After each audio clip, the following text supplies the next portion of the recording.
On this episode, we'll be focusing on Liberator versus Liberator dogfighting. It's probably one of the hardest things to learn. It has the steepest learning curve, and that's why I wanted to make this video first, to try and get the hardest subjects out of the way so you guys can sort of increase your survivability in the air as quickly as possible. So let's get started. The first tip I like to give is be constantly aware.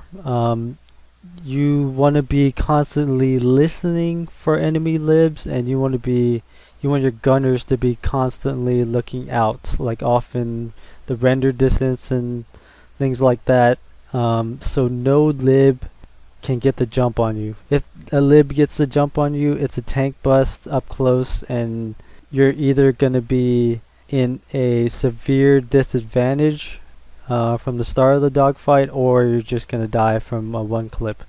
So keep constantly aware, be paranoid, keep on looking out. You want to be the lib that is constantly situationally aware, so you can take advantage of other libs that aren't as situationally aware all the time. The second tip I want to give is don't tank bust from far away. I see a lot of new pilots tank bust from really far away, like 100, maybe 200 meters away, and the damage fall off for the tank buster is pretty severe. So from that far away, you're not even doing that much damage, and you're giving away your position. So I recommend not tank busting from that far away unless the enemy lib is like smoking really hard, running away, or on fire.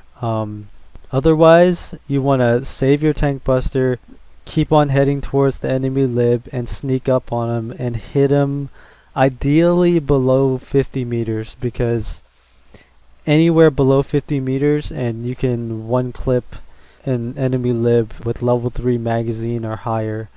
So try and be disciplined. Just wait until you can get as close as possible. If he starts wiggling and he kind of sees you a little bit, then tank bust, but get as close as possible first. Tip number 3 is keep an eye on your minimap and your belly gunner. Both of these together gives you a very good idea of where you should be pointing your belly, and potentially where you should be facing your nose gun to get ready for a tank bust. So if you keep on looking at your minimap and you see his orientation start to face you, then you know a tank bust is coming, and you either can juke it and just give your belly gun angle, or you can just face up together and just try and out tank bust him and give your belly gun angle right after that. And as for keeping an eye on your belly gunner, I could probably make an entire video on giving angles, and I probably will in the future, but for now just focus on following your belly gun and giving more angle than you think he might need, so then your belly gun can move more freely and be able to lead targets as much as he needs to, so he can hit targets. And if you do both of these things, in general, you will be in better shape when you're dogfighting against not just libs, but all air in general. Tip number 4 has more to do with the rhythm when you're dogfighting. And in general, you're going to be doing two things. You're going to be tank busting and then giving your belly gun angle, and then tank busting and then giving your belly gun angle. And pretty much you're repeating this rhythm, and this maximizes your DPS output over a period of time. There's less downtime. You're not just giving your belly gun angle all the time. You're throwing in some tank bust in there in between reloads. And I recommend doing this, but you have to be very careful. You can't tank bust all the time, and you can't tank bust in bad situations or take a gamble on trying to hit a tank buster when you know you can't. If you take a bad tank buster, not only are you missing tank buster, but your gunner also doesn't have angle most of the time, so you're in a lose-lose situation. So try and discipline yourself and only go for a tank bust when you know you can hit at least a good percentage of your rounds. You don't have to hit all of them, of course, but you want to hit a decent amount, and also hit it at a close enough distance so you can maximize damage. And this also means that since you're hitting your rounds so close, you don't have to hit as many to do the same amount of damage.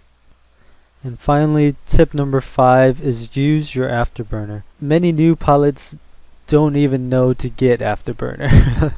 So the first step is getting afterburner, and honestly, level 1 afterburner will last you a decent amount of time, especially when you're search starved as a low BR. But in Liberator versus Liberator dogfighting, pretty much whenever you hear enemy tank buster in your direction, you should just be afterburning. And most of the time you're going to be circle strafing and fighting each other in a circle. So when he's tank busting, and if you afterburn and sort of avoid some of their rounds, as long as you're tilting your belly in the right direction, your belly gun should have a decent angle and still be able to dish out some decent damage while he's tank busting, because the enemy lib has to face your belly to tank bust you. So that's a good way to not only avoid damage, but also give yourself a chance to deal some damage as well that can probably end the dogfight.